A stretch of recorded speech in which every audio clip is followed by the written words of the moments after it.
आज जो कहानी मैं आपको सुनाने वाला हूँ वो एक ऐसी लड़की की है जिसे उसके मासूम और खूबसूरत चेहरे ने रातों रात इंटरनेट पर वायरल कर दिया। मगर जब लोगों को उसके खूबसूरत चेहरे के पीछे छिपे वहशी कातिल का पता चला तो लोग दंग रह गए। तो ये बात है साल 2020 की। हुआ ये कि नवंबर 2020 में अचानक से एक लड़की टिकटॉक पर वायरल होने लगी। हालांकि ये चीज भारत में नहीं हुई क्योंकि भारत में जून 2020 में ही टिकटॉक को बैन कर दिया गया था, पर भारत के अलावा पूरी दुनिया में उस लड़की की वीडियो वायरल हो रही थी। उस वीडियो में एक लड़की कैदी के कपड़े पहने, हाथों में हथकड़ी और पैरों में बेड़ी लगाए कोर्ट रूम में दाखिल होती है और कैमरे को देखकर कभी हंसती है तो कभी अजीब अजीब सा फेस बनाती है।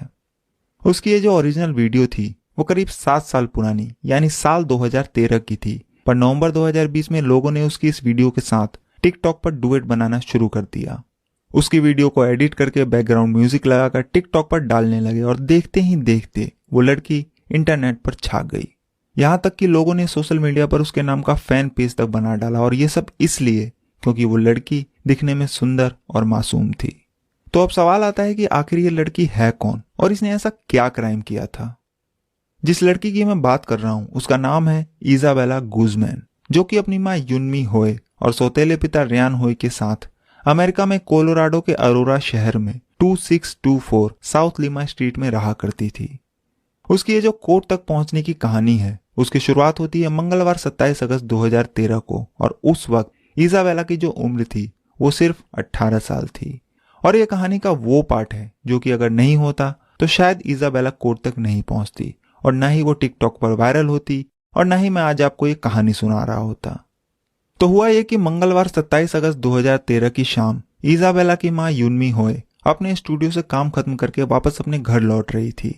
मगर जैसे ही उनकी कार उनके घर के पास पहुंची तो उन्होंने देखा कि एक लड़का उनकी खिड़की से कूदकर बाहर निकला और लोहे की जाली को पार करके भाग गया। जब उन्होंने उस लड़के को अपने घर की खिड़की से कूदकर भागते हुए देखा तब जाकर उन्हें उनके पड़ोसियों की बात याद आई।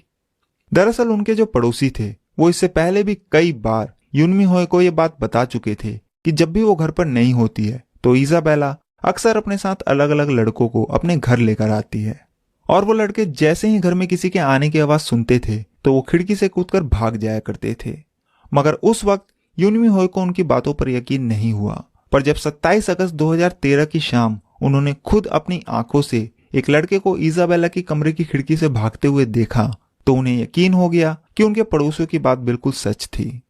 इसके बाद उन्होंने अपनी गाड़ी पार्क की और अपने दूसरे पति रियान होए, जो कि इजाबेला के सौतेले पिता थे, उनके साथ सीधे इजाबेला के कमरे में पहुंच गई और उन लड़कों के बारे में पूछने लगी। मगर इजाबेला ने उनकी किसी भी बात का जवाब सही से नहीं दिया। उसकी मां ने उसे बहुत समझाने की कोशिश की, मगर इजाबेला ने कोई भी बात समझने की बजाय उल्टा अपनी मां के ऊपर ही जोर जोर से चिल्लाना और बुरा भला कहना शुरू कर दिया। यहां तक कि वो गुस्से में अपनी मां के मुंह पर ही थूक कर चली गई। इस बात से युनमी होए को बहुत धक्का लगा और इजाबेला के इस बर्ताव ने उन्हें इतना डरा दिया कि उन्हें अपने कमरे में अकेले सोने से भी डर लग रहा था। इसलिए वो उस पूरी रात अपने कमरे में अंदर से गेट लॉक करके अपने पति रियान होए के साथ ही रही, जबकि वो अक्सर अपने कमरे में अकेले ही सोया करती थी। तो इससे पहले कि मैं आपको अगले दिन की कहानी सुनाऊं उससे पहले आपका ये जानना जरूरी है कि आखिर ये कहानी यहां तक कैसे पहुंची। दरअसल इजाबेला गुजमैन का जन्म 9 जून 1995 को इसी अरोरा शहर में हुआ था, मगर उस वक्त वो अपने सगे पिता रॉबर्ट गुजमैन और अपनी मां युनमी गुजमैन के साथ इसी शहर में कहीं और रहा करती थी। इजाबेला के जन्म के बाद उसके माँ बाप एक साथ मिलकर अरोरा के ही टाउन सेंटर में एक पोर्ट्रेट स्टूडियो लेते हैं, जिसका नाम वो अपनी बेटी के नाम पर बेला पोर्ट्रेट स्टूडियो रखते हैं, क्योंकि वो दोनों ही अपनी बेटी इजाबेला से बहुत प्यार करते थे और इजाबेला भी अपने माँ बाप से बहुत प्यार करती थी, खासकर अपने पिता रॉबर्ट गुजमैन से। तो पूरा परिवार राजी खुशी अपने दिन काट रहा था। मगर फिर साल 1999 आते आते चीजें बिगड़नी शुरू हो गई और दोनों पति पत्नी के रिश्तों में कड़वाहट आने लगी। बात इतनी बड़ी कि दोनों ने एक दूसरे से तलाक लेने का फैसला कर लिया और फिर साल 1999 में ही रॉबर्ट गुजमैन और युनमी गुजमैन तलाक लेकर एक दूसरे से अलग हो गए, और उस वक्त इजाबेला की जो उम्र थी वो महज 4 साल थी। खैर, तलाक के बाद इजाबेला की कस्टडी उसकी मां को ही मिली, इसलिए अब इजाबेला अपनी मां के साथ ही उसी शहर में कहीं और रहने लगी।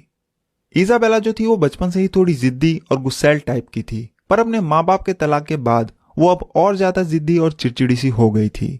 मगर इजाबेला का ये गुस्सा नफरत में तब बदल गया जब तलाक के करीब 1 साल बाद यानी साल 2000 में उसकी मां युनमी ने एक दूसरे शख्स रियान होए के साथ शादी कर ली, जो कि अब इजाबेला का सौतेला पिता था। इजाबेला इस बात से बहुत गुस्सा थी कि अब उसके पिता की जगह किसी और ने ले ली, और वो ऐसा बिल्कुल भी नहीं चाहती थी क्योंकि वो अपने सगे पिता रॉबर्ट गुज़मैन से बहुत प्यार करती थी। और यहीं से चीजें बद से बदतर होनी शुरू होती है, क्योंकि वक्त के साथ जैसे जैसे इजाबेला बड़ी हो रही थी उसका गुस्सा भी दिन ब दिन बढ़ता ही जा रहा था। वो अपनी माँ से महंगे महंगे कपड़ों और खिलौनों की डिमांड करती, और जब उसकी डिमांड पूरी नहीं होती तो वो इस बात पे अपनी माँ से लड़ती और झगड़ती। युनमी होए पूरी कोशिश करती कि वो इजाबेला की हर डिमांड पूरी करे, जिसके लिए वो अपने स्टूडियो के अलावा और भी दूसरे पार्ट टाइम जॉब करने लगी, पर फिर भी वो इजाबेला की कई डिमांड को पूरा नहीं कर पाती थी। जब इजाबेला सिर्फ 7 साल की थी तो उसके इस गुस्सैल बर्ताव ने उसकी माँ को इतना परेशान कर दिया कि अब उसे संभालना भी मुश्किल हो गया। इसलिए उन्होंने इजाबेला को उसके सगे पिता रॉबर्ट के पास भेज दिया। पर कुछ दिनों बाद ही वो वापस अपनी माँ के पास आ गई। हालांकि बावजूद इसके उसके बर्ताव में कोई सुधार नहीं आया। इसके बाद जब इजाबेला 14 साल की हुई तो उसने अपना धर्म भी छोड़ दिया। दरअसल इजाबेला, उसके माता पिता और सौतेले पिता ये सभी यहोवा विटनेस थे, जो कि ईसाई धर्म की ही एक शाखा है। पर इस धर्म को मानने वाले लोग ना तो क्रिसमस मनाते, ना ईस्टर और ना ही कोई दूसरी छुट्टियां। यहां तक कि ये लोग अपना बर्थडे भी सेलिब्रेट नहीं करते, और शायद इन्हीं सब पाबंदियों की वजह से इजाबेला ने अपने धर्म को भी छोड़ दिया। वो पूरे आजाद ख्यालों वाली लड़की बन गई थी। ना तो वो अपने माँ बाप का कहना मानती, ना ही ढंग से स्कूल जाती, बस पूरा दिन अपने दोस्तों के साथ घूमती फिरती। कई बार तो वो 3-3, 4-4 दिन तक घर और स्कूल से गायब रहती, और जब उसकी माँ उसे समझाती तो वो उनसे ही लड़ने लगती। अच्छा, वो स्कूल में भी एक एवरेज स्टूडेंट ही थी, बस वो किसी तरह पास हो जाया करती थी। मगर जब वो 12th क्लास में थी तो उसकी अटेंडेंस उस साल इतनी कम थी कि उसे हाई स्कूल के फाइनल एग्जाम से सिर्फ 1 हफ्ते पहले ही स्कूल से निकाल दिया गया। और इस चीज से उसकी माँ को बहुत धक्का लगा, जिसके बाद भी उसे खूब समझाया गया, पर उसे कोई फर्क नहीं पड़ा। मगर हद तो तब हो गई जब 27 अगस्त 2013 की शाम उसे समझाने पर उसने वो काम किया जो उसने आज से पहले कभी नहीं किया था, और वो था अपनी ही माँ के मुंह पे थूकना। जिसके बाद युनमी होए ने पूरी रात डर के साए में गुजारी। खैर, किसी तरह 27 अगस्त 2013 की वो रात बीत गई और अगला दिन आ गया। अगले दिन यानी बुधवार 28 अगस्त 2013 को सुबह सुबह जब युनमी होए अपना मोबाइल चेक करती है तो देखती है कि इजाबेला ने पिछली रात उन्हें एक मेल किया था। पर जब वो उस मेल को ओपन करती है तो उनके होश उड़ जाते हैं, क्योंकि उस मेल में सिर्फ 3 शब्द लिखे हुए थे, यू विल पे, जिसमें कि इजाबेला के कहने का मतलब था कि तुमने मेरे साथ जो कुछ भी किया है उसके लिए तुम्हें भुगतना होगा। इस मेल को देखने के बाद अब युनमी और भी डर जाती है। फिर वो ये मेल अपने पति रियान को भी दिखाती, और अब उन्हें यह समझ नहीं आ रहा था कि वो करे क्या। आखिरकार युनमी होए पुलिस को बुलाने का फैसला करती है और 28 अगस्त 2013 की दोपहर में पुलिस को कॉल कर देती है, जिसके थोड़ी देर बाद ही पुलिस घर पहुंच जाती है। पुलिस के पहुंचने के बाद उन्हें सारा मामला और उस मेल के बारे में बताया जाता है जो कि इजाबेला ने भेजा था। पर क्योंकि ये एक घरेलू मामला था, इसलिए पुलिस पहले तो इजाबेला को समझाती है और फिर बाद में ये वार्निंग भी देती है कि अगर अब उसने दोबारा ऐसा बर्ताव किया तो उसकी माँ उसे घर से बाहर निकाल देगी, क्योंकि अमेरिका के कानून के हिसाब से कोई भी माँ बाप 18 साल के बाद अपने बच्चों को घर से निकाल सकते हैं, और इजाबेला 2 महीने पहले ही जून 2013 में 18 साल की हुई थी। तो इजाबेला को वार्निंग देने के बाद पुलिस वहां से चली जाती है। उसके बाद इजाबेला भी अपने बेडरूम में चली जाती है और युनमी होए अपने काम पर जाने के लिए टाउन सेंटर की तरफ निकल जाती है। पर युनमी होए के मन में अभी भी एक डर सता रहा था, इसलिए जब वो अपने स्टूडियो पहुंची तो उन्होंने ये सारी बात अपने पहले पति यानी रॉबर्ट गुज़मैन को भी बताई। और क्योंकि वो अपनी बेटी इजाबेला से बहुत प्यार करते थे और इजाबेला भी उनसे उतना ही प्यार करती थी, इसलिए युनमी होए रॉबर्ट से कहती है कि वो उसके घर जाकर इजाबेला से बात करे और उसे समझाए। अच्छा, मैं आपको ये बताना भूल गया था कि युनमी होए और रॉबर्ट गुज़मैन का तलाक तो हो गया था, पर वो अभी भी एक साथ बेला पोर्ट्रेट स्टूडियो में ही काम कर रहे थे। तो पूरी बात सुनने के बाद रॉबर्ट गुज़मैन उसी दिन यानी 28 अगस्त 2013 की शाम इजाबेला से मिलने उसके घर पहुंचते हैं। उस वक्त भी इजाबेला अपने बेडरूम में ही थी, बल्कि दोपहर में पुलिस के जाने के बाद से ही वो अपने बेडरूम से बाहर आई ही नहीं। पर जब उसके पिता वहां पहुंचे तो वो इजाबेला को लेकर घर के बैकयार्ड में गए और वहां पर बैठकर उसे शांति से समझाने लगे कि उसने जो कुछ भी किया वो बहुत गलत किया उसे अपनों से बड़ों का सम्मान करना चाहिए, उनकी बात सुननी चाहिए, हर बात पर जिद नहीं करनी चाहिए, वगैरह वगैरह। अगले करीब 1 से 1.5 घंटे तक वो इजाबेला को इसी तरह समझाते रहे और इस पूरी बातचीत के दौरान इजाबेला ने अपने मुंह से एक शब्द तक नहीं बोला, बस अपने पिता की हर बात चुपचाप सुन रही थी और अपना सर हाँ में हिला रही थी। जिस तरीके से इजाबेला बड़े ध्यान से अपने पिता की बात सुन रही थी, उसे देखकर रॉबर्ट को लगा कि शायद अब वो खुद को बदलने की कोशिश करेगी। पर सच्चाई तो यह थी कि इजाबेला अपने पिता की किसी भी बात पर ध्यान दे ही नहीं रही थी। बस वो हर बात को इस कान से सुन रही थी और उस कान से निकाल रही थी, क्योंकि उसके मन में कुछ और ही चल रहा था, जिसे कि वो शायद पहले ही प्लान कर चुकी थी। तो इजाबेला को समझाने के बाद उसके पिता शाम करीब 6:30 के आसपास वहां से निकल जाते हैं और इसके बाद इजाबेला भी वापस अपने बेडरूम में चली जाती है।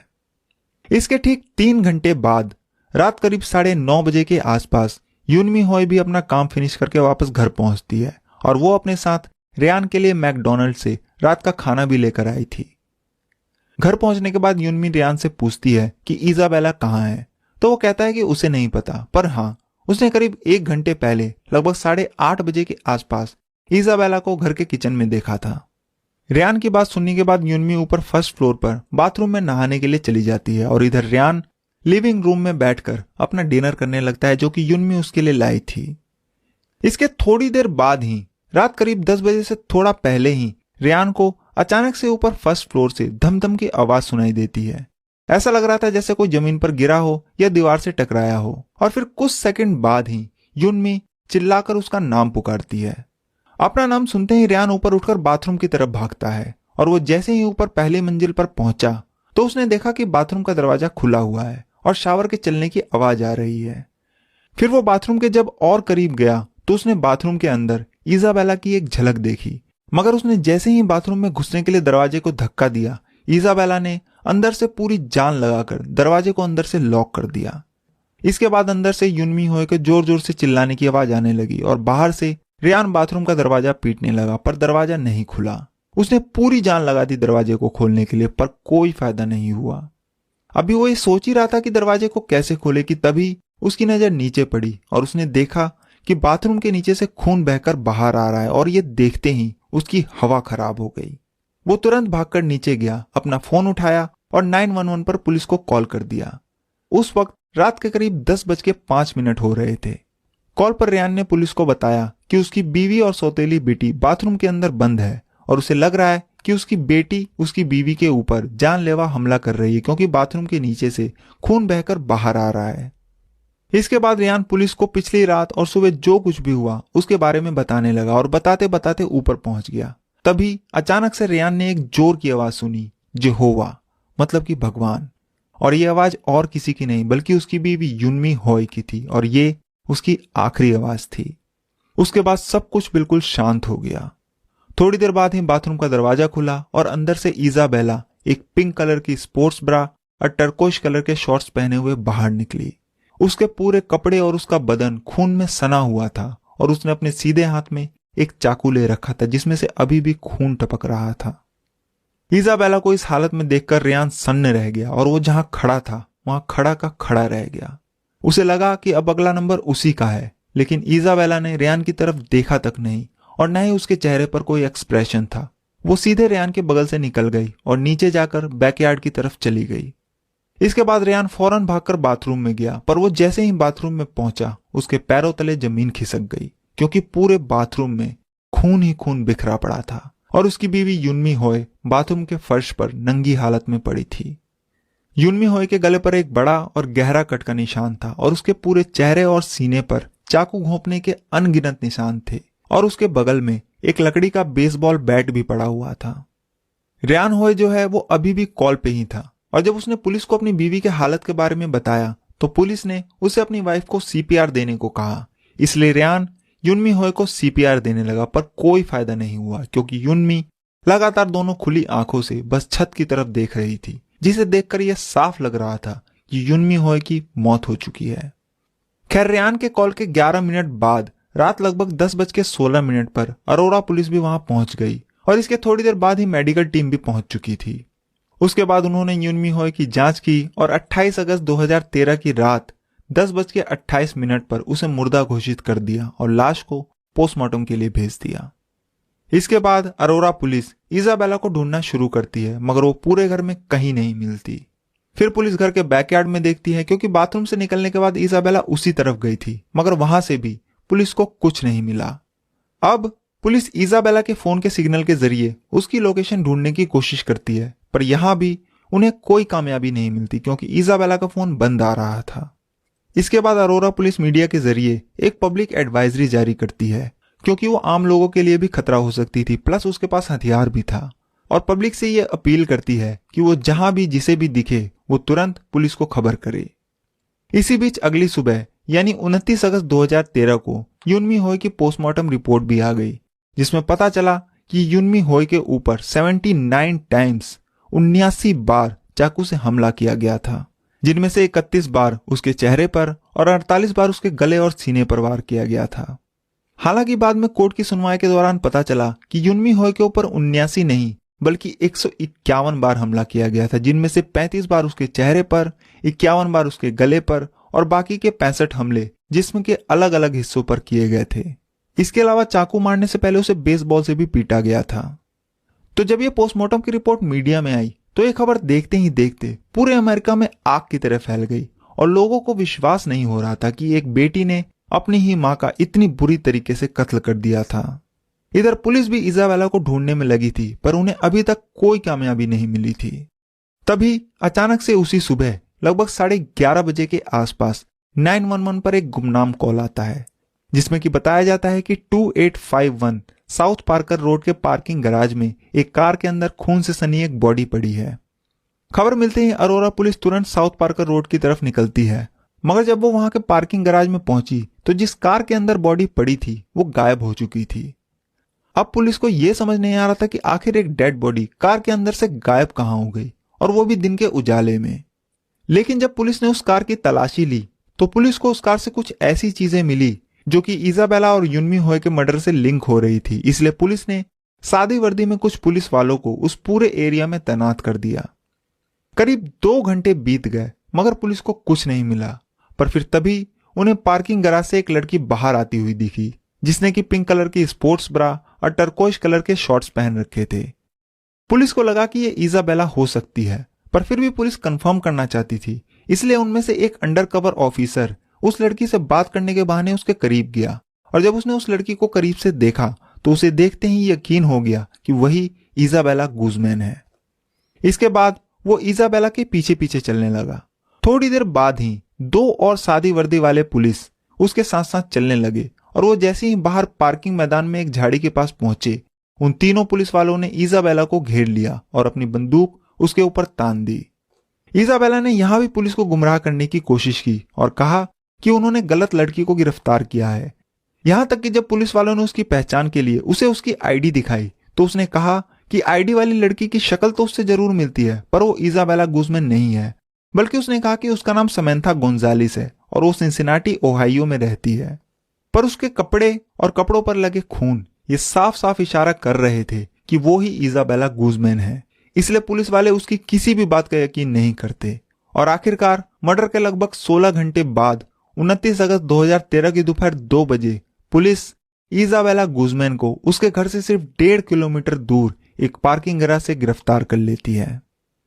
पर अब भी एक सवाल बाकी था कि आखिर कार में जो डेड बॉडी थी वो किसकी थी और वो गायब कहां हो गई। तो इसका जवाब यह है कि जो लाश उस कार में पड़ी थी वो कोई लाश नहीं बल्कि खुद इजाबेला गुजमैन थी। दरअसल हुआ यह कि पिछली रात अपनी मां का कत्ल करने के बाद इजाबेला ने घर से कार उठाई और अपने घर से करीब 1.5 किलोमीटर दूर जाकर 2851 साउथ पार्कर रोड के पास बने एक पार्किंग गैराज में लगा दी और उसके बाद उसी कार के पिछली सीट पर जाकर सो गई। और क्योंकि उसके पूरे बदन और कपड़ों पर खून लगा था, इसलिए अगली सुबह जब लोगों ने इजाबेला को कार में सोते हुए देखा तो उन्हें लगा कि कार में कोई लाश पड़ी है, जिसके बाद उन्होंने 911 पर कॉल किया और पुलिस वहां पहुंची। मगर तब तक इजाबेला कार से उठकर पार्किंग गैराज के अंदर चली गई थी और जब बाहर आई तो उसे गिरफ्तार कर लिया गया। खैर, इजाबेला गुजमैन को गिरफ्तार करने के बाद पुलिस ने उसके ऊपर फर्स्ट डिग्री मर्डर के चार्जेस लगाए और फिर उसे जुडिशियल कस्टडी पर अरोरा सिटी जेल में भेज दिया गया। इसके करीब 1 हफ्ते बाद 5 सितंबर 2013 की सुबह इजाबेला को कोलोराडो के एरापाहो काउंटी कोर्ट में पेश होना था, जहां उसके ऊपर कोर्ट की तरफ से चार्जेस लगाए जाते। मगर उस दिन उसने सुबह कोर्ट जाने से ही मना कर दिया और वो अपने सेल से बाहर आ ही नहीं रही थी, जिसकी वजह से हुआ ये कि कोर्ट की सुनवाई दोपहर तक के लिए टालनी पड़ी। पर बाद में किसी तरह जबरदस्ती खींचकर उसे उसके सेल से बाहर निकाला गया और फिर कोर्ट में पेश किया गया। उस दिन वो सुबह से ही नॉर्मल इंसान की तरह बर्ताव नहीं कर रही थी। पहले तो उसने कोर्ट में आने से मना किया, जिसकी वजह से उसे जबरदस्ती लाना पड़ा, और जब वो कोर्ट में पहुंची तो मीडिया के कैमरे को देखकर कभी मुस्कुरा रही थी तो कभी अजीब अजीब से चेहरे बना रही थी।